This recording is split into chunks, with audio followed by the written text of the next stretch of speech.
Sheriff Ozzie Knezovich talks with community leaders about issues in the public safety arena. Sponsored by River Ridge Hardware.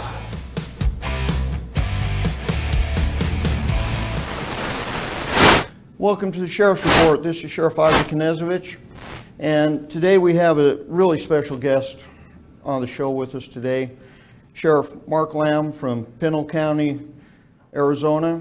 And Sheriff, you've had a pretty tough go over the last few months, probably the last year, with things that are coming over the border, things that, between fentanyl, illegal immigrants, and a lot of crime that's associated with that. Why don't you give folks a little bit of an idea about your background, a little bit about you, and we'll start talking about some of these issues. No, I appreciate it, Sheriff. Thanks for having me on. I never thought about being in law enforcement. It wasn't until late in my 30s, early 30s, that I decided to do a ride-along with a neighbor. And one night I was hooked. Came home the next morning, told my wife, hey, I'm going to be a cop.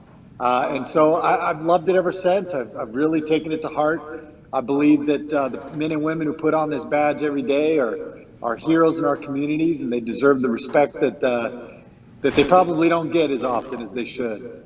And I love the fact that we're able to be sheriffs in this country. I think that this is a special position where we're elected by the people, for the people, and it's been an honor to serve the community, and I love going out and about, doing what I can. And so I think it's the American way, and I love America, and it gives me an opportunity to protect her.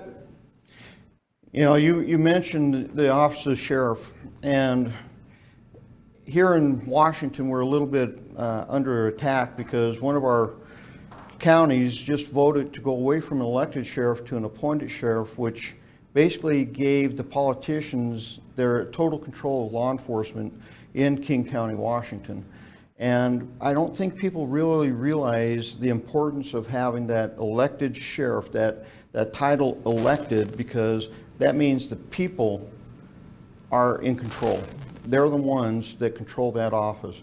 If they don't like what we're doing, every 4 years we get a job performance evaluation, and they can tell us, you're not cutting it, and you're gone. And I really think that having that type of control for the public, for a community, is vital when it comes to public safety, because we saw last summer what happens when politicians decide they're not going to take care of business, they're not going to protect their communities. And here in Seattle, they gave away 9 city blocks to a group of terrorists. Their elected officials over in Seattle did that. And every sheriff in the state of Washington was like, how could that happen, and how do we prevent that from ever happening again? So you're absolutely right. That elected sheriff, you have something special, folks, when you have an elected sheriff, especially ones that care. Sheriff, here in the state of Washington, not only did our Seattle government and our governor allow 9 city blocks to be taken away, we're a sanctuary state, which in my opinion, our governor is in direct violation of the laws of this country, because Congress passed certain laws, certain immigration laws, and if the governor doesn't like it, he should be petitioning Congress to change the law. To this date, they haven't done that. But there's a consequence to be a sanctuary county, sanctuary city, sanctuary state, and that is increased crime problems. And you see that on the border all the time. Give us an idea. I mean, fentanyl. They've seized more fentanyl this year at the border than at any other time, but they're catching fractions of that. Tell us what you're seeing down there. Yeah, Sheriff, first and foremost, it goes to what you guys were dealing with up there in Washington and several other places across this country. What we're dealing with is the rule of law. And we have so many politicians and communities that want to undermine the rule of law. By declaring yourself a sanctuary city or sanctuary state undermines the rule of law, because what you're saying is, hey, this law doesn't matter. We're not going to hold you accountable for that, but we're going to hold you accountable for this over here. And that's no different than what we're dealing with on the border. This is our version of what you guys dealt with, where they had their sanctuary cities. We are dealing with a federal government that has turned a blind eye to immigration law. And you hit it best. It is a law. It is on the books. They're not supposed to come to this country illegally. And if you don't like it, then you need to petition Congress and the Senate to change those laws. Until then, it is our duty and responsibility to protect the American people and uphold the law as it relates to immigration. Now, it shouldn't matter what party you are, whether you're Republican or Democrat, independent. If you care about human beings like so many of these people claim to do, then you should absolutely care about border security, because the cartel is abusing these people's rights on a daily basis. They rape the women, they use the children as pawns and oftentimes abuse them. They extort the men, they force them to carry drugs. And then you take it off onto the American side. Now you're injecting our communities with who knows who, with carrying who knows what diseases and what criminal backgrounds they have. And I think the biggest point is the drugs issue. You know, the amount of drugs that are flowing into this country is staggering. And every American should be alarmed with what's going on. In 2018, we had 0 M30 fentanyl pill seizures. They're those little blue pills, fentanyl pills. In 2019, we had 677 pills. In 2020, we had over 200,000 M30 fentanyl pills. And this year, we're going to blow those numbers out the water. Arizona is going to probably double, if not triple, the numbers that we had last year for fentanyl and drugs coming into this country. Here's what most Americans don't understand, because they think this is an Arizona problem or a border problem or a Texas problem. This is an America problem. Those drugs and those humans that are being trafficked in here are not designed to stay here in Arizona. They're designed to go throughout America and flood our communities across this country with those dangerous drugs like fentanyl. If you haven't seen them yet, Sheriff, up there in Washington State, you're going to start really seeing a huge increase in the M30 blue M30 fentanyl pills. And I'm concerned as a sheriff, and I know you are, and Americans should be concerned with what's happening and what's being allowed to happen right here on our southern border because of a government who refuses to enforce immigration law, whose policies are failing the American people, and they are disastrous and created this crisis. You know, you're right, Sheriff, when you talk about what we're seeing already. We're a border county. We border Idaho. And Kootenai County and Spokane County are starting to see the effects of that fentanyl into our communities. We've had about 20 people between the two communities die from overdoses, and we're starting to see those pills and that fentanyl being sold by our gang members within the community. And people don't really understand that all this is criminal activity, but it's also a international conspiracy, if you will, in that China is one of the major suppliers of the fentanyl aspects, the products that are used to make fentanyl. They send it to Mexico. They have the factories down in Mexico. They build the fentanyl. They ship it over our borders. And this is, in my opinion, a very nefarious act in that they're trying to exploit America's main problem. America has a major problem, and America's problem is, you know, when we talk about this drug issue, America has an addiction problem. It's always had an addiction problem. Until we deal with America's addiction problem, you're going to have a hard time dealing with any of these other aspects. But they are exploiting one of the weaknesses of the American people, and it's really starting to undermine our abilities to protect people. And you, on the border, you see those effects. Talk about a little bit about the cartels. You mentioned some of the nefarious things that they do, especially to the people they're exploiting. I mean, you see pictures, and very few media outlets are really talking about this, about the young children. I mean, 5 years old, that they're using to bring these things into our country and to exploit this nation in such a way, and how they basically recycle these kids time and time again doing this. Yeah, they know what our sentiments are. They know that we care about people, and so that we're going to take. If you bring a child here and dump a child off, they know that as Americans, we're going to stop our system. We're going to stop the car to deal with that one child. And the cartel knows this, and so they flood us with unaccompanied minors. They could care less about children or human beings, not a care in the world. All they care about is the almighty dollar, which they charge about $5,000 to somebody trying to cross over into this country. I imagine they charge a lot more if they give you a child to pretend as if you're a family, only to dump that child once you get across the border here in America. They have zero regard for human life and children. And they steal the children, they buy the children, they do whatever they can to get the children to continue to push their nefarious and criminal activity, which includes human trafficking and drug trafficking. And they know exactly what it is, and they know exactly how to exploit Americans and how we do things. You know, you talked about that exploitation of the children. Are you seeing any of this covered in your media down there? Because I can tell you that human trafficking aspect, it's almost like the media's gone media silent, if you will, on that issue. It used to be a hot topic, but you rarely hear the media talk about human trafficking anymore, and we know there is an extreme amount of human trafficking coming over that southern border, but no one's talking about it. Are you seeing it down there from your media? Because I know one thing about you. I've done some research, done some reading about you. You are very active in trying to educate the American people about what is going on. I believe you even have an association of sheriffs that you're trying to put together and trying to build awareness within America. So what about the media?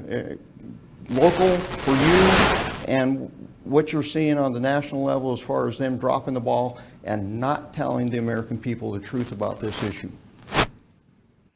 Yeah, the media is terrible. I mean, whether it's your local media, national media, they've completely dropped the ball. Very few outlets are actually talking about the issues we're facing. And none of them really want to address some of the really difficult issues to talk about.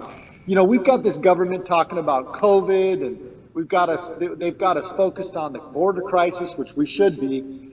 What about the 424,000 children that went missing last year?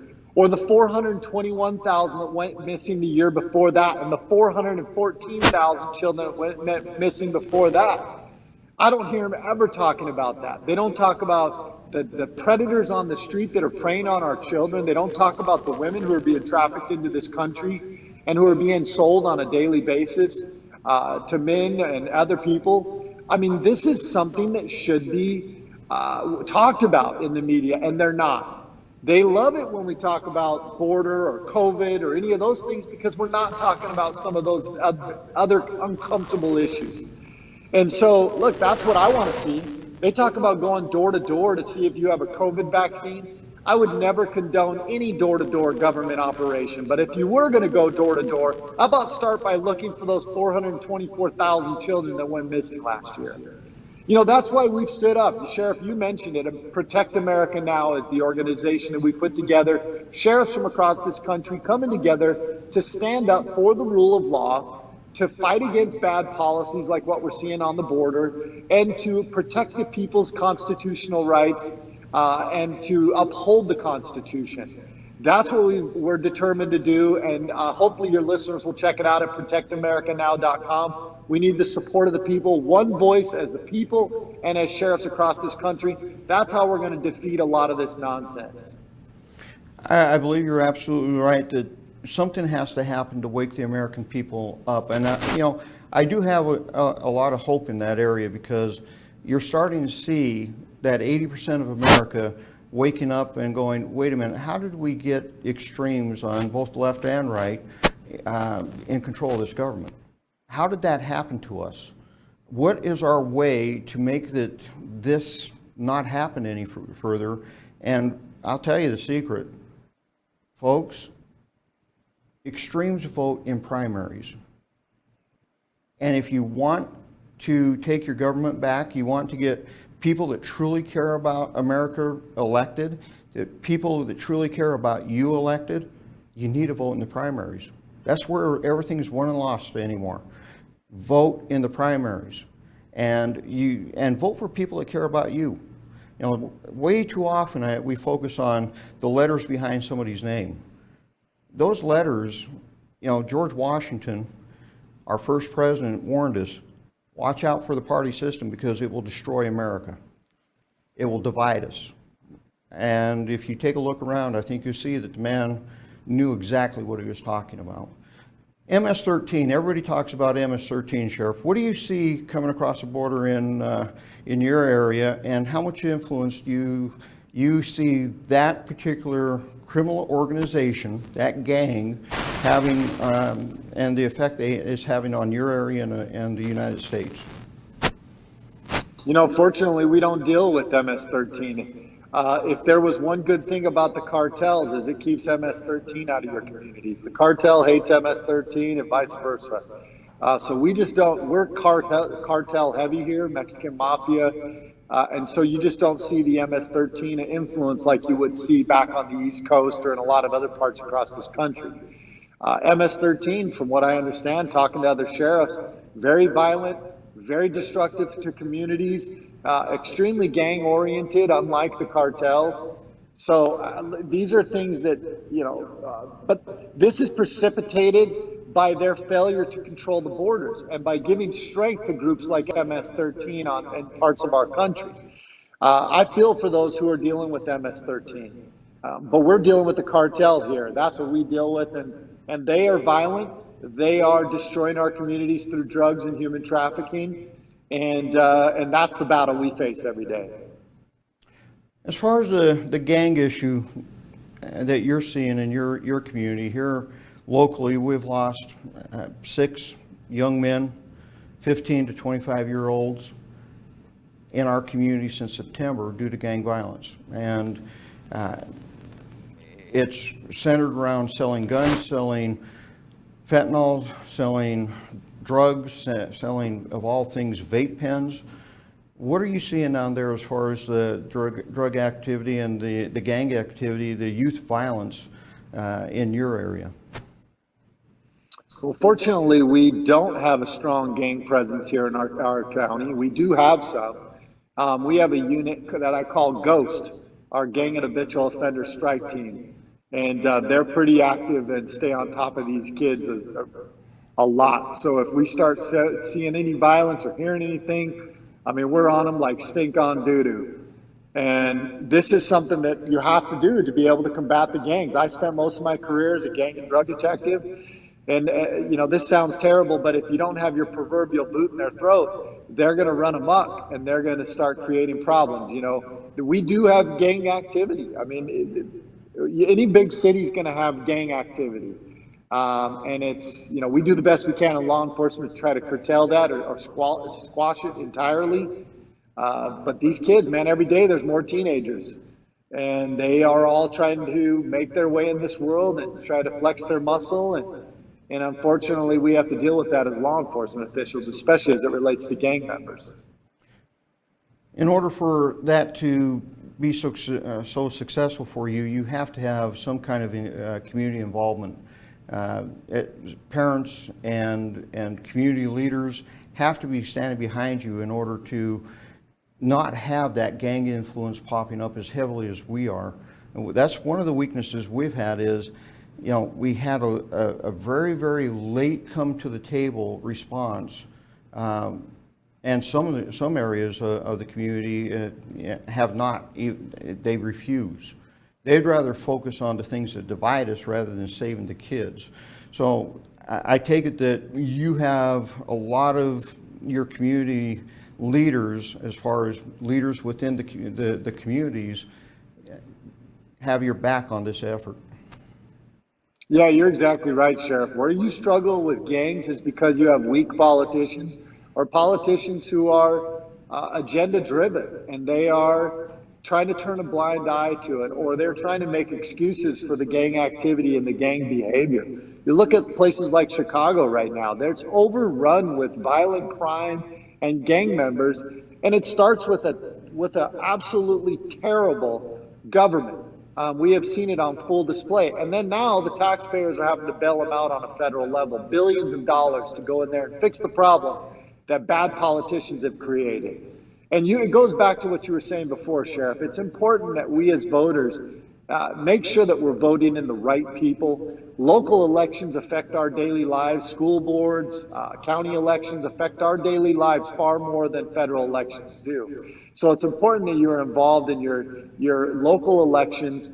And, to answer your question, how do you fix it? Term limits. As long as we allow people to stay in Washington for as long as they are, they're going to be thirsty for power. And instead of trying to do the right thing to protect their communities, they're going to continue to do what they need to do to stay in power. And it's at the expense of the American people. So we've got to get these old coots out of there. Can't let them. I mean, people serving for 50 years in government is absolutely ridiculous. Power tends to be an evil mix when it comes to elected officials. I don't know why they succumb to it, and even worse, they will do anything to maintain that power, and we saw that in 2020. We saw our cities burn in 2020, and quite frankly, that those actions were condoned by elected officials within those cities, within the states those cities reside in, and even at the national level. The mayor of Seattle, when they lost control of 9 city blocks, literally said, well, it's going to be a summer of love. Well, that summer of love turned very violent because the first thing those folks did was build a wall. Everybody talks about, we can't build a wall down on the southern border, but these people literally, the first thing they did was build a wall around the areas they took over. They put armed guards on those walls, and then chaos reigned within those walls for 2 weeks before people started going, what have we done? I don't think people realize what that effect had. It let a genie out of the bottle, and that genie is killing a lot of kids right now because that youth violence, that gang violence, you can't have a summer of total violence and expect that you're not going to see a carryover into that because people think they can get away with it now. I really think that one thing I'd like you to address before we close up is this false narrative that law enforcement is the problem. The false narrative that law enforcement, is the enemy. We do a lot of great work. We work with our communities. We try our best to keep people safe. But there's this narrative that we don't really need law enforcement. My question to those who say that now is, how's that working for you? Yeah, these are people that hate America. And they have, by their own admissions, they want to reinvent America. And one of the things that has been the backbone to America, well, 2 things, the family unity and also the rule of law in this country. That is what's made us different from all these other countries across the world. There are other democracies, there are other countries that have constitutions, but the strength of our country has come from our rule of law and how we've done it. Is it perfect? No, but it has been what's given us our strength for so long. And to be able to reinvent America, you need to undo that rule of law. You need to create chaos in communities, which is why they allow the border to continue to be what it is, which is why they've allowed Chicago to continue to go the route it has, or other big cities across this country, because they want to be able to create chaos and swoop in and fix it and save the day. They want to do it by taking people like us, the sheriffs who protect our communities, out of power, like what you saw in King County. So we have to stand tall. We have to uphold the rule of law. And make no mistake about it, the media is complicit in this. But 80% of Americans still support the law enforcement people across this country. And I think even amongst African Americans, it's still over 70% believe that there is sufficient or not enough law enforcement in their communities.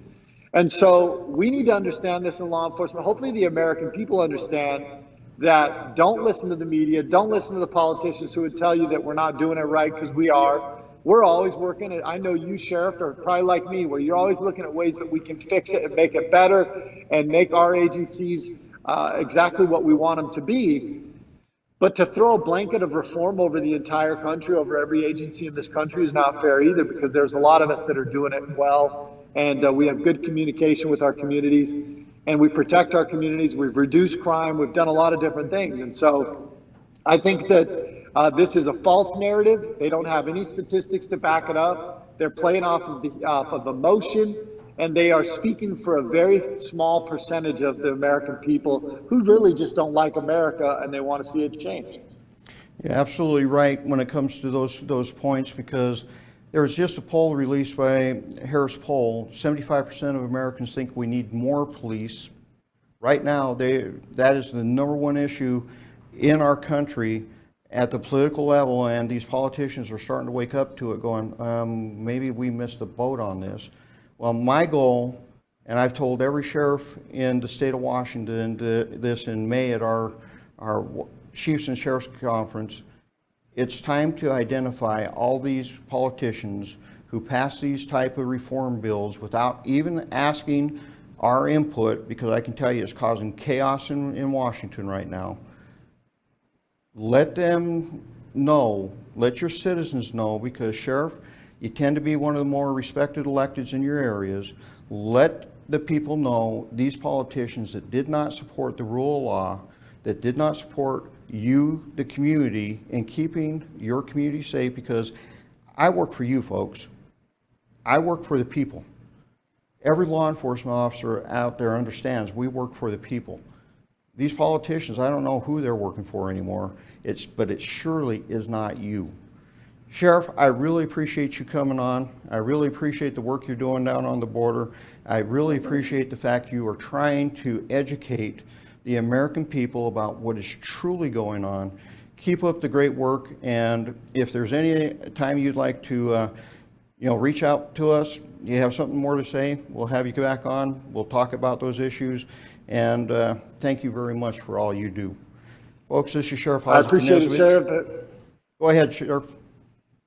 I was just going to say one more thing. If you want to check out American Sheriff Network, and that's at americansheriff.com, they turned off our voice for law enforcement, and we're giving it back. It's if you miss live PD and you miss cops, come check it out at americansheriff.com.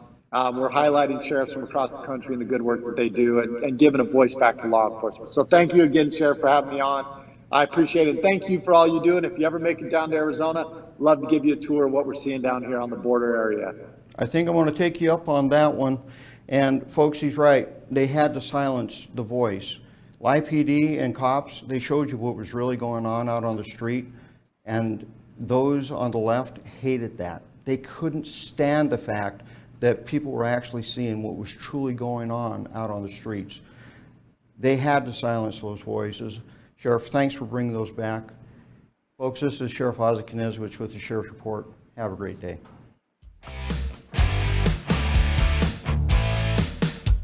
Thanks for watching. Ask the host a question, recommend a guest, or check out any of our other programs on Facebook, YouTube, Twitter, Apple Podcasts, Spotify, or SpokaneTalksMedia.com. Sponsored by River Ridge Hardware.